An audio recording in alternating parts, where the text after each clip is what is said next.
Bismillahirrahmanirrahim. Assalamualaikum warahmatullahi wabarakatuh.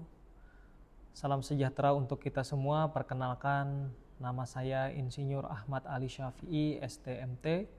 Saya merupakan salah satu dosen di program studi teknik pertambangan Universitas Lampung Mangkurat dan merupakan dosen pengampu mata kuliah teknik eksplorasi pada semester genap. Mata kuliah ini merupakan mata kuliah wajib dengan berbobot 3 SKS teori dan termasuk dalam kurikulum berbasis Outcome Based Education atau yang dikenal dengan OBE yang menekankan kepada ketercapaian mahasiswa dalam pembelajaran. Pada mata kuliah ini, mahasiswa akan dibekali dengan pemahaman mendalam mengenai kegiatan eksplorasi dalam dunia pertambangan, mulai dari konsep dasar, tahapan-tahapan eksplorasi, hingga pada metode eksplorasi langsung maupun tidak langsung. Kami juga akan membahas perhitungan cadangan serta pelaporan hasil eksplorasi sesuai dengan kaidah standar praktik industri. Capaian pembelajaran pada mata kuliah ini selaras dengan CPL program studi, yaitu yang pertama, mampu memformulasikan dan menyelesaikan masalah rekayasa. Yang kedua, mampu berkomunikasi secara efektif. Dan yang terakhir, yang ketiga, mampu menjunjung tinggi etika profesi dan pertimbangan sosial lingkungan dalam setiap proses eksplorasi. Mata kuliah teknik eksplorasi dirancang untuk membekali mahasiswa dengan pemahaman dan keterampilan dasar dalam kegiatan eksplorasi sumber daya geologi. Capaian pembelajaran mata kuliah atau CPMK meliputi 4 hal utama, yaitu yang pertama, kemampuan untuk menjelaskan kegiatan eksplorasi dalam kegiatan pertambangan, kemudian memahami tahapan eksplorasi dari perencanaan hingga pelaporan, kemudian menjelaskan berbagai metode eksplorasi baik langsung maupun tidak langsung, dan yang terakhir memahami konsep permodelan sumber daya mineral atau cebakan bahan galian. Untuk mendukung ketercapaian CPMK tersebut, mata kuliah ini dirinci ke dalam 6 sub CPMK yang lebih spesifik. Pertama, mahasiswa diharapkan mampu menjelaskan pengertian dasar eksplorasi dalam konteks pertambangan dengan benar. Kedua, mahasiswa harus mampu menjelaskan seluruh tahapan kegiatan eksplorasi secara runtut, mulai dari perencanaan, persiapan, pelaksanaan, hingga pelaporan. Ketiga, mahasiswa diajak memahami metode eksplorasi langsung, seperti survei geologi permukaan, pemboran, sumur uji, paritan, dan pengambilan sampel di lapangan.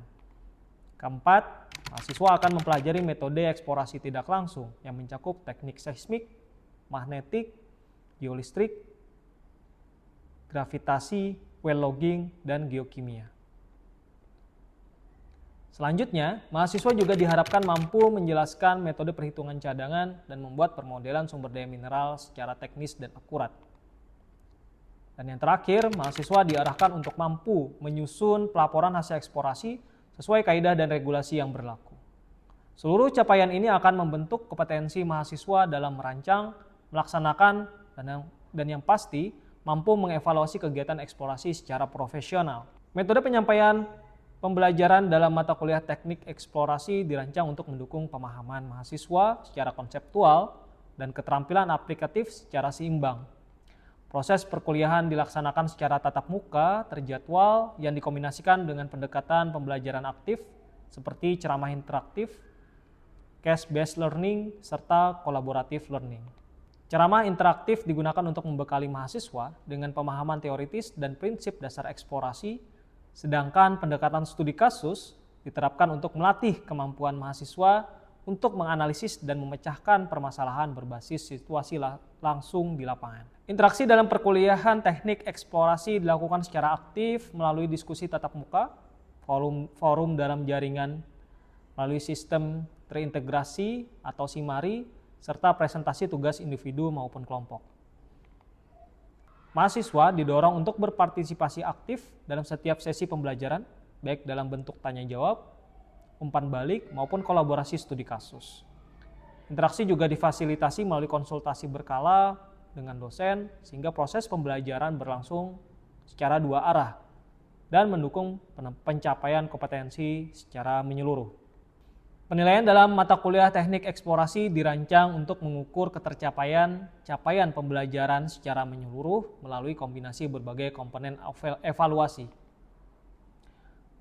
Pada mata kuliah teknik eksplorasi, bobot penilaian terdiri atas ujian tengah semester sebesar 30%, ujian akhir semester sebesar 40%, serta kuis, presentasi proyek, studi kasus, dan penugasan sebesar 20%.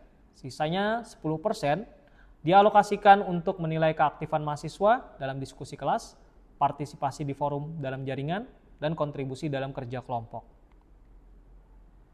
Indikator penilaian dalam mata kuliah teknik eksplorasi disusun secara komprehensif untuk mencerminkan penguasaan konsep, kemampuan analisis, serta sikap profesional mahasiswa. Setiap komponen penilaian baik UTS, UAS, tugas proyek maupun partisipasi didasarkan pada ketepatan pemahaman materi, kualitas penyampaian, ide, kedisiplinan dalam penyelesaian tugas, serta keterlibatan aktif dalam proses pembelajaran. Dengan demikian, penilaian tidak hanya fokus pada hasil akhir, tetapi juga memperhatikan proses, keaktifan, dan kontribusi mahasiswa selama perkuliahan berlangsung. Video ini merupakan bagian dari rangkaian pernyataan diri dosen dalam unjuk kerja Tridharma Perguruan Tinggi, khususnya pada aspek pelaksanaan pembelajaran untuk mata kuliah teknik eksplorasi. Sebagai salah satu mata kuliah inti di program studi teknik pertambangan Fakultas Teknik Universitas Lambung Mangkurat, mata kuliah teknik eksplorasi disampaikan secara luring di dalam kelas menggunakan pendekatan ceramah interaktif dan case-based learning yang dirancang untuk mencapai capaian pembelajaran secara optimal.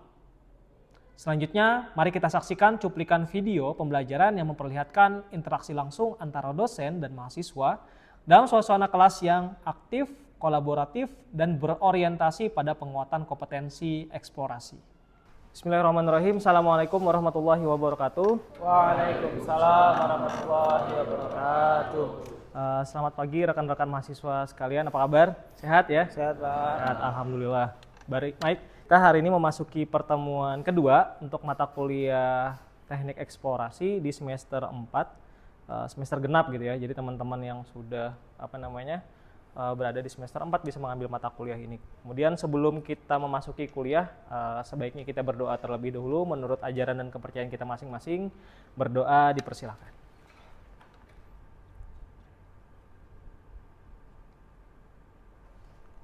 Berdoa selesai. Oke, sudah terlihat di depan gitu ya visualisasi bahwa ada judul eksplorasi pertambangan beresiko menurun.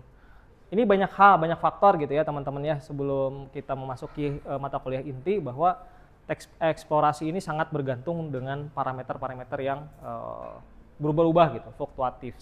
Jadi kita belajar tentang modifying factors. Nah, salah satunya menyebabkan bisa naik turun. Kalau di judul di headline ini berita yang sangat menarik gitu ya karena memancing, kenapa sih ada muncul pertanyaan, kenapa sih menurun gitu ya. Nanti kita akan bahas lebih dalam di mata kuliah teknik eksplorasi ini dengan membahas tentang modifying factor. Nah, ini judul mata kuliah dan juga pembahasan yang akan kita bahas di pertemuan kali ini yaitu tahapan-tahapan di eksplorasi pertambangan dengan saya sebagai dosen pengampu. Kemudian tidak lupa saya menyampaikan jika kita bisa mengakses RPS gitu ya, rencana pembelajaran semester, kemudian bahan-bahan kuliah, penugasan itu bisa diakses di e-learning Simari gitu ya. Jadi teman-teman yang punya email sudah bisa akses ya. Email mahasiswa bisa akses secara full gitu ya di mata kuliah ini. Nanti terkait pengumuman announcement tentang tugas akan saya umumkan di Simari ini. Oke, lanjut. Ini adalah deskripsi mata kuliah untuk capaian pembelajaran gitu ya di mata kuliah ini ada 3, yaitu deskripsinya adalah pertama adalah konsep dari mineral dan juga deposit dari mineral atau batu bara gitu ya dalam tahapan eksplorasi. Kemudian yang kedua adalah tahapan-tahapan dari eksplorasi di pertambangan. Kemudian yang ketiga adalah aturan-aturan dalam eksplorasi dan juga cadangan dan sumber daya dalam eksplorasi mineral dan batu bara. Ini adalah deskripsi singkat yang harus kalian pahami dalam pertemuan kali ini. Kemudian apa sih tujuan dari kita belajar mata kuliah teknik eksplorasi? Intinya adalah kita mendapatkan atau bisa mengklasifikasikan gitu ya pengetahuan tentang metode eksplorasi baik langsung maupun tidak langsung, direct dan indirect gitu ya. Jadi direct dan indirect, jadi metodenya sangat banyak gitu ya. Kemudian untuk apa? Untuk mencari tahu atau mendapatkan informasi. Kemudian setelah dapatkan informasi kita coba apa? Mengevaluasi apakah dia nanti bernilai ekonomis gitu ya, atau layak atau tidak ditambang gitu ya, baik itu mineral maupun batu bara, endapan mineral maupun batu bara. Seperti itu teman-temannya. Jadi seperti yang di depan kita bisa melihat ilustrasi orang sedang ngapain nih? Ada yang tahu sedang ngapain? Ngebor ya. Sedang ngebor. Jadi ini adalah salah satu metode gitu, metode yang langsung. Metode langsung itu maksudnya mengenai objeknya gitu ya. Mengenai objeknya untuk mendapatkan informasi apa sih yang ada di bawah permukaan. Apakah ada batu baranya berapa meter gitu ya. Jadi kita tahu. Seperti itu. Oke, ini adalah daftar pustaka atau referensi yang bisa kita gunakan dalam mata kuliah ini, ada beberapa gitu ya. Terkait metode-metode geofisika, kemudian metode-metode geokimia yang mendukung dalam keberlangsungan mata kuliah ini. Jadi ada secara umum juga ada gitu ya, terkait perhitungan estimasi mineral dan batu bara, applied mineral inventory estimation, kemudian ada geokimia, geofisika dan deposit evaluation. Ini semua nanti akan sudah bisa diakses di Simari gitu ya, di e-learning. Ini buku-bukunya secara cover buku-bukunya, tapi secara PDF juga bisa kalian akses di Simari e-learning. Kemudian yang pertama, ini memasuki inti dari mata perkuliahan hari ini gitu ya. Kita bisa melihat ilustrasi dari Mineral Resources Development Cycle gitu ya. Jadi di mana semua tahapan itu diawali oleh eksplorasi mineral atau batu bara gitu ya, untuk mendiscover atau menemukan deposit mineral. Kemudian lanjutkan dengan feasibility study gitu ya, untuk membuktikan apakah dia bernilai ekonomis atau tidak. Kemudian baru dilanjutkan konstruksi atau mine development, kemudian masuk ke tahapan inti yaitu mining or production atau proses penambangannya, ngambil batu baranya, ngambil mineralnya gitu ya teman-teman ya. Kemudian baru diolah, mineral processing. Kalau sekarang kan lagi rame tuh hilirisasi mineral gitu ya. Jadi diolah di smelter atau dimurnikan. Kemudian kita lanjutkan, ada tahapan yang namanya smelting atau peleburan. Tadi saya sempat menyebutkan smelter.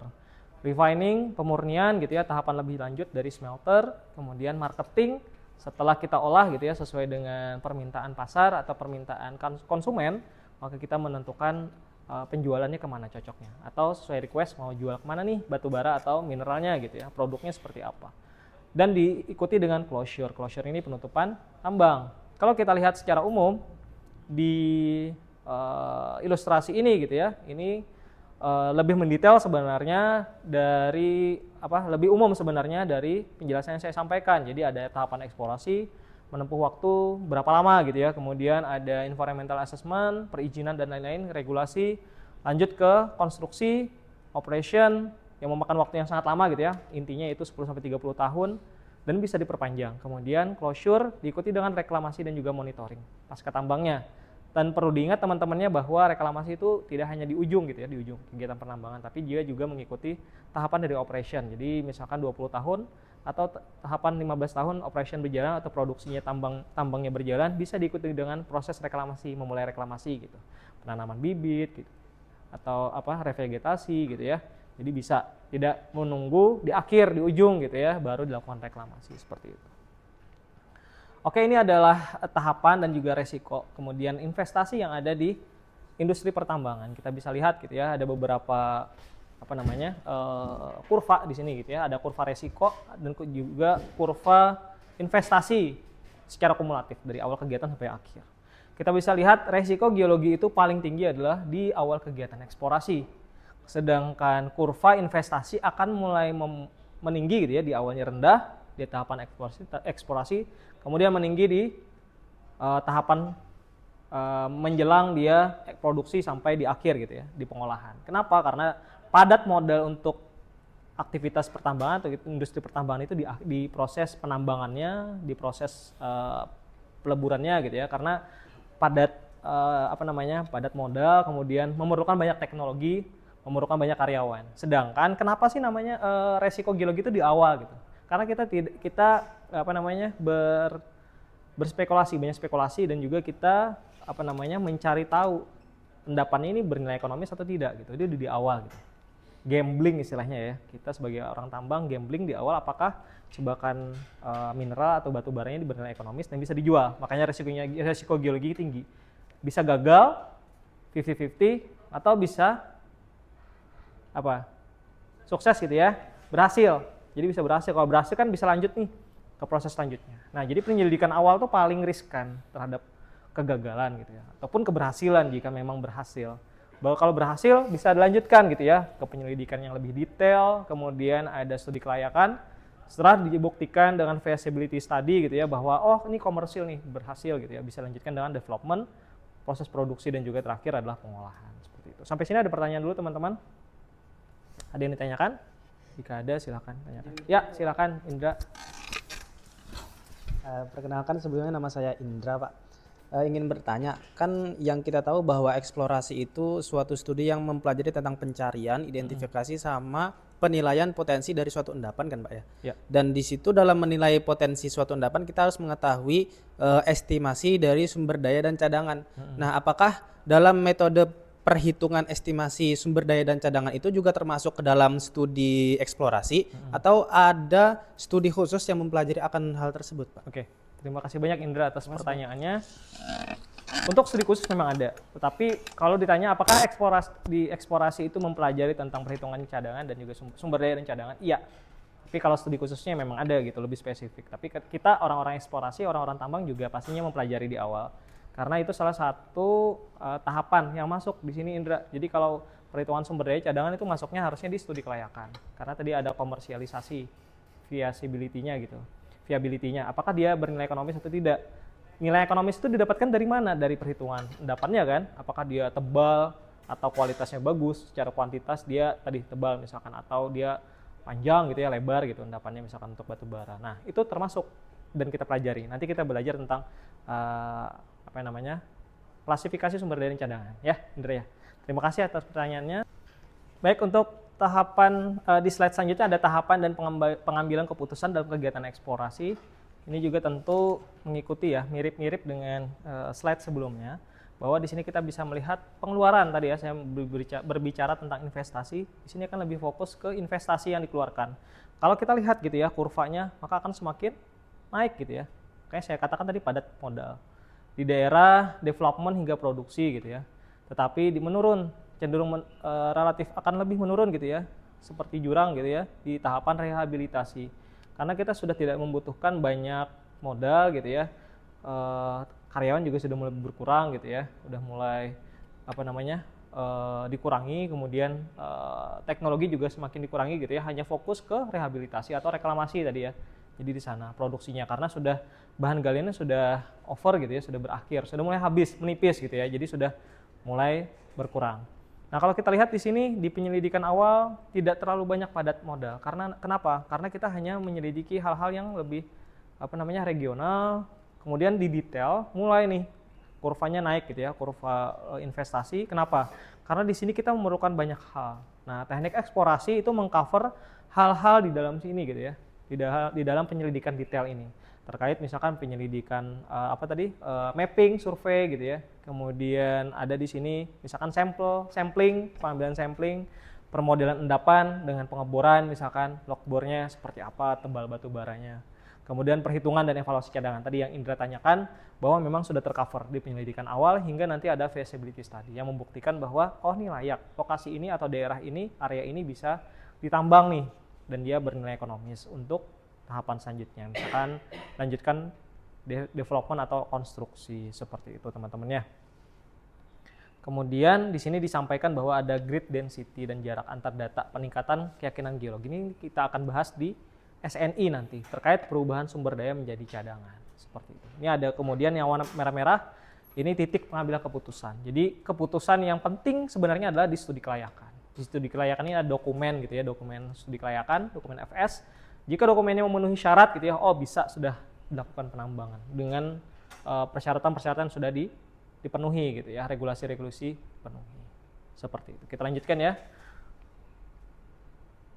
Ini kita fokus karena di atas ini sudah sama gitu ya dengan slide sebelumnya. Kita hanya fokus ke aktivitas-aktivitasnya saja gitu ya. Kenapa sih ini kalau kita lihat rate of expenditure atau pengeluarannya tinggi gitu ya, semakin tinggi.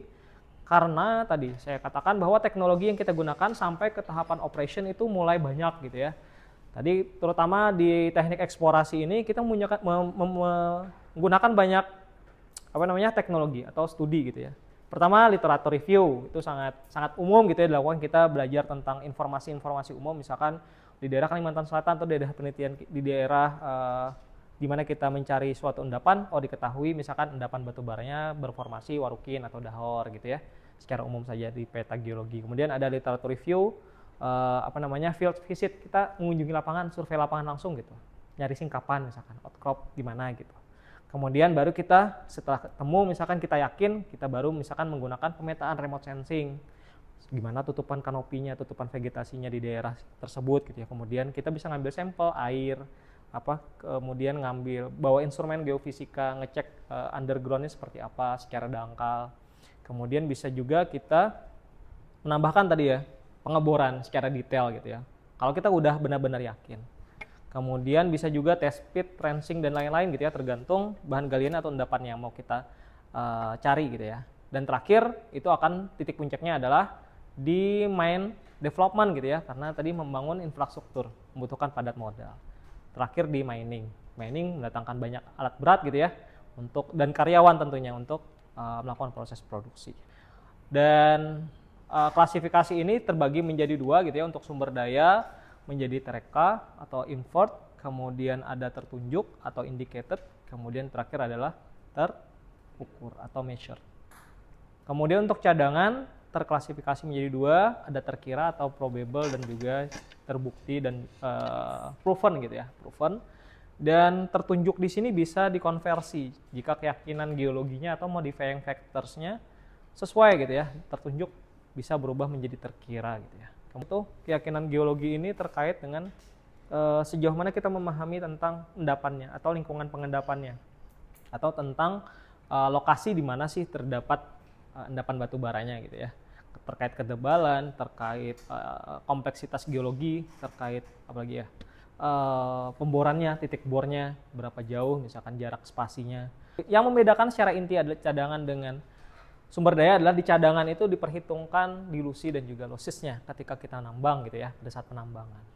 Ketika kita saat nambang itu losis atau kehilangan gitu ya, kehilangan batu bara atau dilusi atau dia bercampur dengan ganggu mineral atau mineral-mineral yang tidak berharga gitu ya, atau tercampur dengan overburden misalkan, jadi otomatis dia tidak murni batu bara gitu ya. Jadi itu diperhitungkan di cadangan. Sedangkan di sumber daya tidak diperhitungkan gitu ya, terkait kehilangan tadi. Kemudian di cadangan kita mempertimbangkan seluruh aspek dari faktor-faktor modifikasi atau modifying factor tadi ya. Kemudian diperlukan membuat laporan gitu ya, penentuan pada saat pembuatan laporan untuk ekonomis atau tidak gitu ya. Jadi jawabannya tidak atau iya gitu ya untuk ekonomisnya. Dan tadi kriterianya sudah saya paparkan gitu ya, ada 3 untuk sumber daya dan 2 untuk cadangan, seperti itu.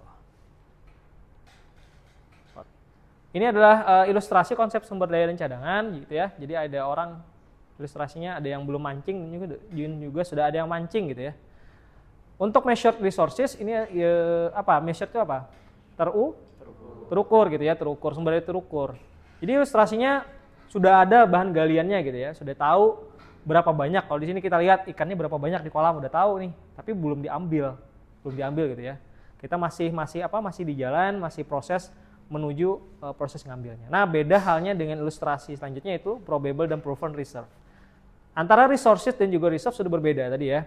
Kalau reserve ini sudah mau diambil gitu ya, sudah diambil. Nih fish-nya ada di hook tuh pancingan gitu ya, di dalam air, dan juga siap ditarik gitu ya ilustrasinya. Kalau dianalogikan, sudah ada eskavator, sudah ada dump truck, sudah siap diangkut gitu ya ke pelabuhan atau ke ke pit gitu ya, untuk dikumpulkan dulu di stockpile misalkan. Dan ini kita tahu gitu jumlah ikannya berapa tadi ya, seberapa besar ikannya gitu ya kalau dipancing gitu, beratnya berapa udah tahu, panjangnya lebarnya berapa udah tahu kalau di probable dan proven reserve. Seperti itu juga kalau deposit kita udah tahu tebalnya, kemudian kualitasnya seperti apa, apakah ikannya bagus atau tidak gitu, atau kualitas batu baranya bagus atau tidak, kita udah tahu di reserve. Ada laporan-laporannya yang perlu ditunjukkan. Kemudian yang terakhir, turunan dari reserve itu ada 3 gitu ya, ada PUD, ada PDNP, dan juga ada PDP. Ini lebih detail aja sebagai pengetahuan, kita mengklasifikasikan lebih detail lagi gitu ya.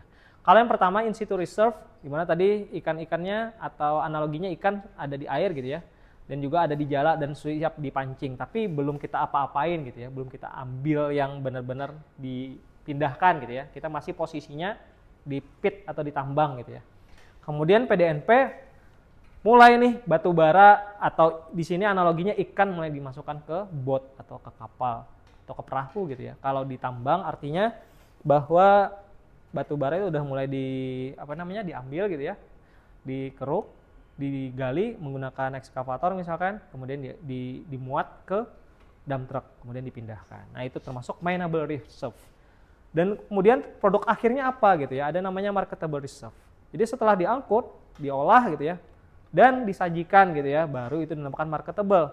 Artinya kalau batu bara udah diolah sesuai dengan ukurannya berapa permintaan, di crushing, kemudian di blending misalkan, diatur berapa sih kalorinya yang dijual, nah itu masuk di proof developed producing, siap dijual dan sesuai dengan permintaan buyer gitu ya, sesuai permintaan pasar seperti itu. Jadi ada turunan 3 in situ, mineable sama marketable. Tentunya kita menginginkan sampai ke tahapan marketable gitu ya, jadi produknya udah siap jadi gitu, sesuai permintaan buyer.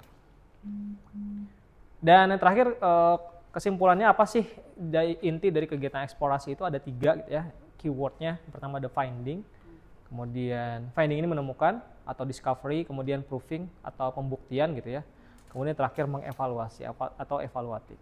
Di finding kita harus bertanya, memiliki pertanyaan apa komoditasnya atau what is the commodity, kemudian where is the location, misalkan di mana lokasinya gitu ya, misalkan tadi di Kalimantan Selatan.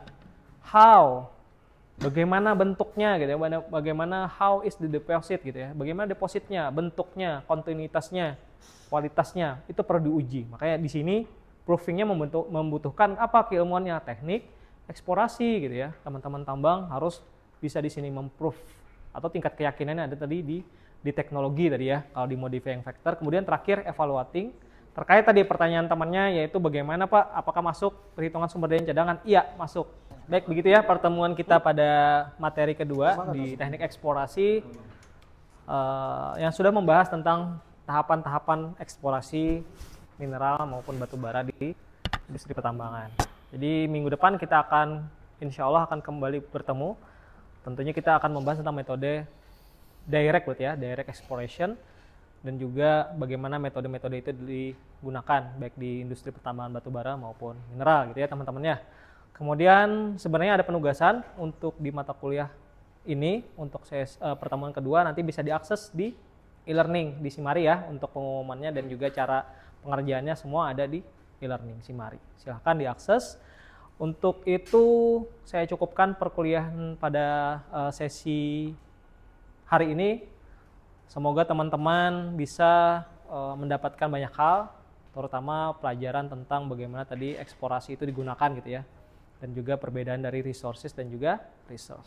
Akhir kata saya ucapkan alhamdulillahirrabbilalamin. Assalamualaikum warahmatullahi wabarakatuh. Waalaikumsalam.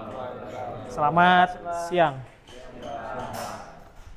Demikian gambaran pembelajaran pada mata kuliah teknik eksplorasi. Saya berharap mahasiswa mampu memahami konsep dan aplikasi eksplorasi secara menyeluruh. Pembelajaran bukan sekedar transfer ilmu, tetapi investasi untuk masa depan bangsa. Saya berharap lahir generasi pembelajar yang kritis, adaptif, dan berintegritas melalui mata kuliah ini. Mari kita jadikan pendidikan sebagai jalan untuk mencerdaskan kehidupan bangsa dan membangun Indonesia yang lebih unggul, berkelanjutan, dan berdaya saing global. Terima kasih dan sampai jumpa. Assalamualaikum warahmatullahi wabarakatuh.